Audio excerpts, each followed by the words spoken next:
ओम श्री साईनाथ महाराज की जय। बाबा के आशीर्वाद से अध्याय 30 को प्रारंभ करते हैं।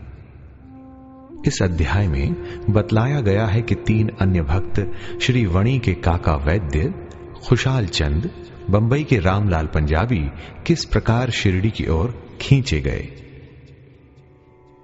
इच्छा जिनकी शिरडिया करें साईं से संबंध, उनकी यात्रा के किए सब बाबा ने ही प्रबंध। प्राक कथन। जो बिना किसी कारण भक्तों पर स्नेह करने वाले दया के सागर हैं तथा निर्गुण होकर भी भक्तों के प्रेम वशे जिन्होंने स्वेच्छापूर्वक मानव शरीर धारण किया, जो ऐसे भक्त वत्सल हैं कि जिनके दर्शन मात्र से ही भव सागर के भय और समस्त कष्ट दूर हो जाते हैं, ऐसे श्री साईनाथ महाराज को हम नमन करें। भक्तों को आत्मदर्शन कराना ही संतों का प्रधान कार्य है। श्री साईं जो संत शिरोमणि हैं, उनका तो मुख्य ध्येय ही यही है। जो उनके श्री चरणों में आते हैं, उनके समस्त पाप नष्ट होकर निश्चित ही दिन प्रतिदिन प्रगति करते हैं। उनके श्री चरणों का स्मरण कर पवित्र स्थानों से भक्तगण शिरडी आते और उनके समीप बैठकर श्लोक पढ़कर गायत्री मंत्र का जाप किया करते थे। परंतु जो निर्बल तथा सर्व प्रकार से दीनहीन हैं और जो ये भी नहीं जानते कि भक्त किसे कहते हैं, उनका तो केवल इतना ही विश्वास कि अन्य सब लोग उन्हें असहाय छोड़कर उपेक्षा भले ही कर दें, परंतु अनाथों के नाथ और प्रभु श्री साईं मेरा कभी परित्याग न करेंगे। जिन पर वे कृपा करें, उन्हें प्रचंड शक्ति, नित्य अनित्य में विवेक तथा ज्ञान सहज ही प्राप्त हो जाता है। वे अपने भक्तों की इच्छाएं जानकर उन्हें पूर्ण किया करते हैं, इसीलिए भक्तों को मनोवांछित फल की प्राप्ति हो जाया करती है और वे सदा कृतज्ञ बने रहते हैं। हम उन्हें साष्टांग प्रणाम कर प्रार्थना करते हैं कि वे हमारी त्रुटियों की ओर ध्यान न देकर हमें समस्त कष्टों से बचा लें। जो विपत्तिग्रस्त प्राणी इस प्रकार श्री साईं से प्रार्थना करता है, उनकी कृपा से उसे पूर्ण शांति तथा सुख समृद्धि प्राप्त होती है। श्री हेमाड़ पंत कहते हैं, हे मेरे साईं, तुम तो दया के सागर हो। ये तो तुम्हारी ही दया का फल है जो आज यह साईं सच्चरित्र भक्तों के समक्ष प्रस्तुत है। अन्यथा मुझ में इतनी योग्यता कहां जो ऐसा कठिन कार्य करने का दुस्साहस भी कर सकता। जब पूर्ण उत्तरदायित्व साईं ने अपने ऊपर ही ले लिया, तो हेमाड़ पंत को तिल मात्र भी भार प्रतीत न हुआ और न ही इसकी उन्हें चिंता ही हुई। श्री साईं ने इस ग्रंथ के रूप में उनकी सेवा स्वीकार कर ली। यह केवल उनके पूर्व जन्म के शुभ संस्कारों के कारण ही संभव हुआ, जिसके लिए वे अपने को भाग्यशाली और कृतार्थ समझते हैं। नीचे लिखी कथा कपोल कल्पित नहीं, वरन विशुद्ध अमृत तुल्य है। इसे जो हृदयंगम करेगा, उसे श्री साईं की महानता और सर्वव्यापकता विदित हो जाएगी। परंतु जो वाद विवाद और आलोचना करना चाहते हैं, उन्हें इन कथाओं की ओर ध्यान देने की आवश्यकता भी नहीं है। यहां तर्क को नहीं, वरन प्रगाढ़ प्रेम और भक्ति की अत्यंत अपेक्षा है। विद्वान भक्त तथा श्रद्धालु जन अथवा जो अपने को साईं पद सेवक समझते हैं, उन्हें ही ये कथाएं रुचिकर तथा शिक्षाप्रद प्रतीत होंगी। अन्य लोगों के लिए तो वे निरी कपोल कल्पनाएं ही हैं। श्री साईं के अंतरंग भक्तों को श्री साईं लीलाएं कल्पतरु के सदृश हैं। श्री साईं लीला रूपी अमृत पान करने से अज्ञानी जीवों को ज्ञान, गृहस्थाश्रमियों को संतोष तथा मुमुक्षुओं को एक उच्च साधन प्राप्त होता है। अब हम इस अध्याय की मूल कथा पर आते हैं। आइए सबसे पहले काकाजी वैद्य की कथा को सुनें। नासिक जिले के वणी ग्राम में काकाजी वैद्य नाम के एक व्यक्ति रहते थे। वे श्री सप्तश्रृंगी देवी के मुख्य पुजारी थे। एक बार वे विपत्तियों में कुछ इस प्रकार ग्रसित हुए कि उनके चित्त की शांति भंग हो गई और वे बिल्कुल निराश हो उठे। एक दिन अति व्यथित होकर देवी के मंदिर में जाकर अंतःकरण से वे प्रार्थना करने लगे, हे देवी, हे दयामयी, मुझे कष्टों से शीघ्र मुक्त करो। उनकी प्रार्थना से देवी प्रसन्न हो गईं और उसी रात्रि को उन्हें स्वप्न में बोली, तू बाबा के पास जा, वहां तेरा मन शांत और स्थिर हो जाएगा। बाबा का परिचय जानने को काका जी बड़े उत्सुक थे, परंतु देवी से प्रश्न करने के पूर्व ही उनकी निद्रा भंग हो गई। वे विचारने लगे कि ऐसे ये कौन से बाबा हैं जिनकी ओर देवी ने मुझे संकेत किया है। कुछ देर विचार करने के पश्चात वे इन निष्कर्ष पर पहुंचे कि संभव है कि वे त्र्यंबकेश्वर बाबा शिव ही हों। इसलिए वे पवित्र तीर्थ त्र्यंबक अर्थात नासिक गए और वहां 10 दिन व्यतीत किए। वे प्रातःकाल उठकर स्नान आदि से निवृत्त हो रुद्र मंत्र का जाप कर साथ ही साथ अभिषेक व अन्य धार्मिक कृत्य भी करने लगे, परंतु उनका मन पूर्ववत ही अशांत बना रहा। तब फिर अपने घर लौटकर वे अति करुण स्वर में देवी की स्तुति करने लगे। उसी रात्रि में देवी ने उन्हें पुनः स्वप्न में दर्शन देकर कहा, तू व्यर्थ ही त्र्यंबकेश्वर क्यों गया? बाबा से तो मेरा अभिप्राय था शिरडी के श्री साईं समर्थ से। अब काका जी के समक्ष मुख्य प्रश्न यह उपस्थित हो गया कि वे कैसे और कब शिरडी जाकर बाबा के श्री दर्शन का लाभ उठाएं। यथार्थ में यदि कोई व्यक्ति किसी संत के दर्शन को आतुर हो तो केवल संत ही नहीं, भगवान भी उसकी इच्छा पूर्ण कर देते हैं। वस्तुतः यदि पूछा जाए तो संत और अनंत एक ही हैं और उनमें कोई भिन्नता नहीं। यदि कोई कहे कि मैं स्वतः ही अमुक संत के दर्शन को जाऊंगा तो इसे निरे दंभ के अतिरिक्त और क्या कहा जा सकता है? संत की इच्छा के विरुद्ध उनके समीप जाकर कौन दर्शन ले सकता है? उनकी सत्ता के बिना वृक्ष का एक पत्ता भी नहीं हिल सकता। जितनी तीव्र उत्कंठा संत दर्शन की होगी, तद अनुसार ही उसकी भक्ति और विश्वास में वृद्धि होती जाएगी और उतनी ही शीघ्रता से उनकी मनोकामना भी पूर्ण होगी। जो निमंत्रण देता है वह आदर आतिथ्य का प्रबंध भी करता है और काका जी के संबंध में सचमुच यही हुआ। आइए अब श्यामा की मान्यता की कथा सुने।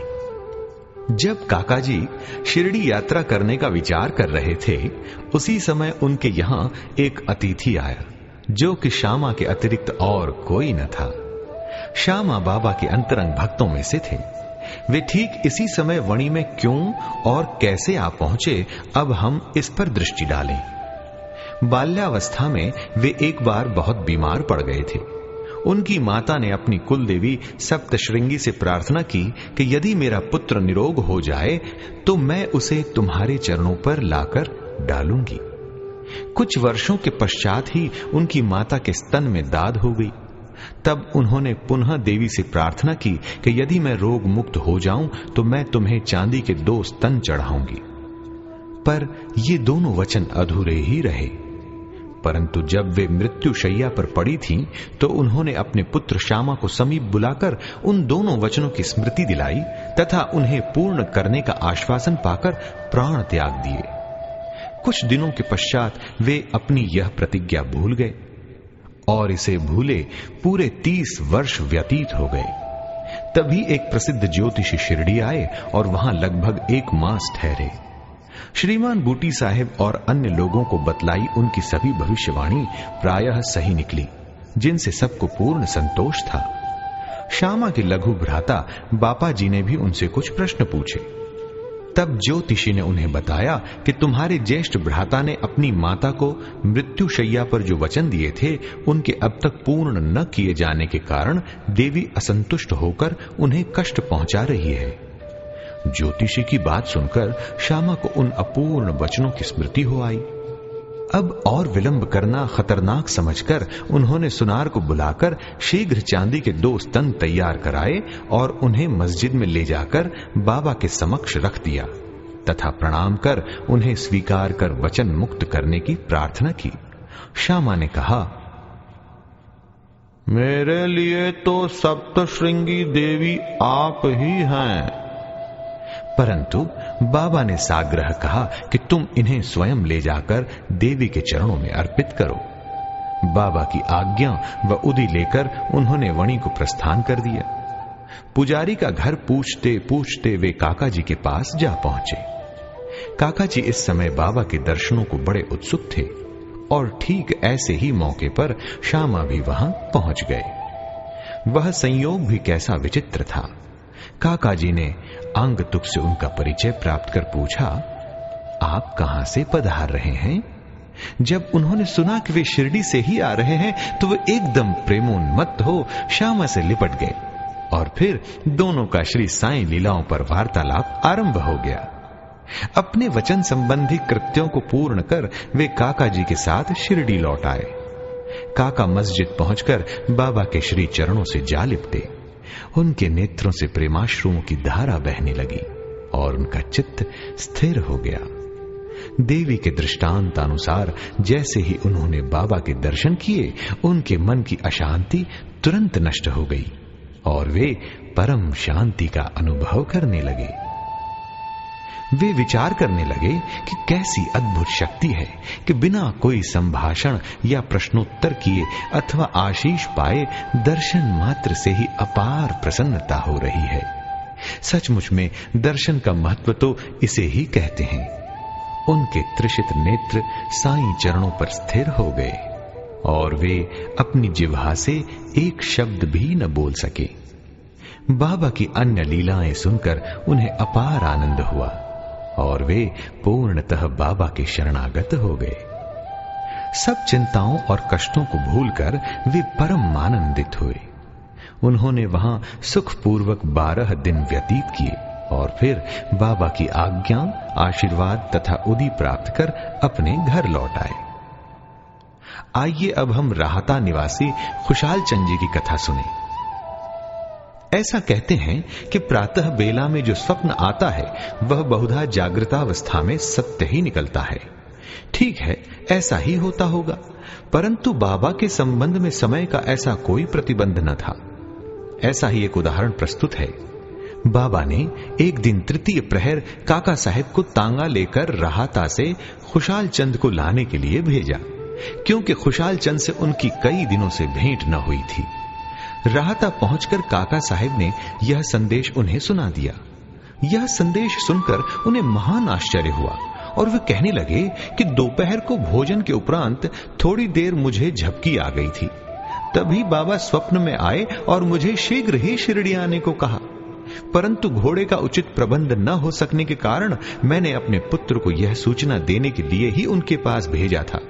जब वह गांव की सीमा तक ही पहुंचा था तभी आप सामने से तांगे में आते दिखे।